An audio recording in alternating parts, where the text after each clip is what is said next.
அனைவருக்கும் வணக்கம். திருநெல்வேலி சொக்கலிங்கம் என்ற யூடியூப் சேனல் இது வரைக்கும் 1000க்கும் மேற்பட்ட பேருக்குண்டான பலன்கள் பதிஞ்சிருக்கிறேன். ஸோ இந்த சேனலை சப்ஸ்கிரைப் பண்ணிவிட்டு ஹோம் பேஜில் போய் வீடியோஸில் பார்த்து அந்தந்த பேருக்குடையவங்க உங்கள் பேருக்குண்டான பலன்கள் தெரிஞ்சுக்கோங்க. குறிப்பாக அந்த விஜிலா அப்படிங்கிற பேருடையவங்க உங்கள் குடும்பத்திலேயோ சொந்தக்காரங்களே நட்பு வட்டாரத்தில் இருந்தாங்கன்னா அவங்களுக்கு நம்ம வீடியோ லிங்கை தயவு செஞ்சு ஷேர் பண்ணுங்கள். நிறைய நண்பர்கள் ஜோடித்தி மேல் பற்றுக்கொண்டு நிறைய இடங்களில் ஜோதிடம் படித்து ஜாதகத்தை கையில் கொடுத்தா பலன் சொல்ல திணறக்கூடிய ஜோதிட நண்பர்களுக்கும் ஏற்கனவே தொழிலாக பார்த்துக்கிட்டு இருக்கிற ஜோதிட நண்பர்களுக்கும் இந்த ஜோதிட பிரியார புத்தகங்கள் மக்கள் இன்னைக்கு தைரியமாகவும் துல்லியமாகவும் பலன் சொல்ல உதவும். ஜோதிட பிரகார புத்தகங்கள் லிஸ்ட்டை பெற போகிறவங்க ஸ்க்ரீனில் ஸ்க்ரோல் ஆகக்கூடிய டெலிகிராம் நம்பருக்கு மெசேஜ் பண்ணிங்க அப்படின்னா என்னுடைய புத்தகங்களுடைய லிஸ்ட் என்னோட தரேன். பார்த்துட்டு தேவையான புத்தகங்கள் வாங்கிடலாம். அஸ்ட்ராலஜிக்கல் கன்சல்டேஷன் ஜாதகம் பார்க்க, ஜாதகம் எழுத, பிறந்த குழந்தைகள் கரிசை பேசூட்ட, திருமணப்படுத்தும் துல்லியமாக பார்க்க, குலதெய்வமரி அதங்க குலதெய்வமரி, அஸ்ட்ரோனியூமராலஜி, அஸ்ட்ரோனியமாலஜி, ஜாதகமே இல்லாதவங்களுக்கு பலன் சொல்ல போன்ற அஸ்ட்ராலஜிக்கல் கன்சல்டேஷனுக்கு தாராளமாக நீங்கள் நினைக்கலாம். குறைந்த குருதட்சணையில் தரமான ஆலோசனைகள் வழங்கப்படும். நேரில் வரணுங்கிற அவசியங்கள் எதுங்க, ஃபோன்லேயே பலன் சொல்லிடுவேன். சரிங்க, இன்றைக்கி பதிவுக்குள்ளே போவோம். விஜிலா என்ற பேருக்கான 25 வகையான நேமாலஜி பலன்களை பார்ப்போம். ஃபஸ்ட்டு பாயிண்ட்டு அழகானவங்களாக இருப்பீங்க.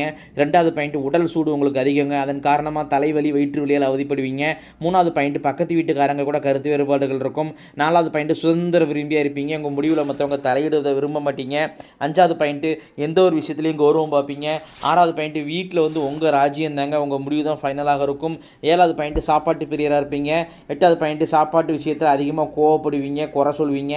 ஒன்பதாவது பாயிண்ட்டு பேச்சால் பிரச்சனைகளை சந்திப்பீங்க, ரொம்ப கவனமாக இருக்கணும். பத்தாவது பாயிண்ட்டு அப்பாவுக்கு ஒரு போராட்டமான வாழ்க்கையாக இருக்கும். 11வது பாயிண்ட்டு சொத்து சேர்க்கைகள் உண்டு. 12வது பாயிண்ட்டு சொந்த வீடு யோகம் உண்டு. 13வது பாயிண்ட் அம்மாவுடன் அனுசரணை இருக்காது. 14வது பாயிண்ட் அம்மாவுடைய சாபங்களை வாங்கக்கூடிய அமைப்புகள் ரொம்ப கவனமாக இருக்கணுங்க. எக்காரணத்தை கொண்டு தாயோடைய சாபத்தை வாங்கக்கூடாது. 15வது பாயிண்ட் வெளியில் நல்ல பேர் புகழோடு இருப்பீங்க, ஆனால் குடும்ப உறுப்பினர்களுடைய சப்போர்ட்டு ஆதரவு உங்களுக்கு இருக்காது. 16வது பாயிண்ட் மேல் அதிகாரி உங்கள்கிட்ட மட்டும் தாங்க கௌரவம் பார்ப்பார். 14வது பாயிண்ட் வீடு கட்டுதலில் தடை தாமதங்களை சந்திப்பீங்க. 18வது பாயிண்ட் கணவரால் அவமானங்கள், மன கஷ்டங்கள், மன விரக்திகளை சந்திப்பீங்க. 19வது பாயிண்ட் இதய கோளாறு பிரச்சனை, பிளட் ப்ரெஷர் அதில் அவதிப்படுவீங்க. இருதய படப்படப்பு, இருதய பயம் இருக்கும். 20வது பாயிண்ட் மாமியாருடன் கருத்து வேறுபாடு உண்டு. 21வது பாயிண்ட் நல்ல கௌரவமான வேலை, கௌரவமான தொழில் உங்களுக்கு அமையும். 22வது பாயிண்ட் அம்மா முன்கோபியாக இருப்பாங்க. 23வது பாயிண்ட் குடும்பத்தில் எப்போதுமே நிம்மதி குறைவு இருக்கும்.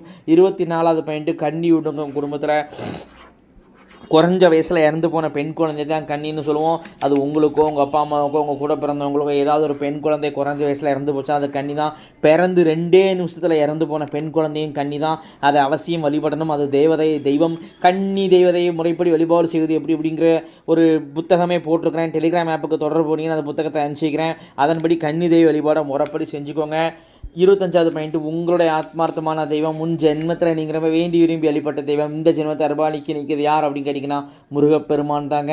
இத்துடன் விஜிலா என்ற பேருக்கான 25 வகையான நேமாலஜி பலன்கள் முடிவடைகின்றன. இப்போ பேரை வச்சே 25 பலன் சொல்கிறேன். நாங்கள் ஜாதகத்தை சின்ன அதிகமாக உள்ள துல்லியமாக சொல்லுவேன் அப்படிங்கிறத யோசிச்சு பாருங்கள் நண்பர்களே. ஸோ ஒரு முறை அஸ்ட்ராலஜிக்கல் கன்சல்டேஷன் வாங்க. நன்றி நேயர்களே, நன்றி, வணக்கம்.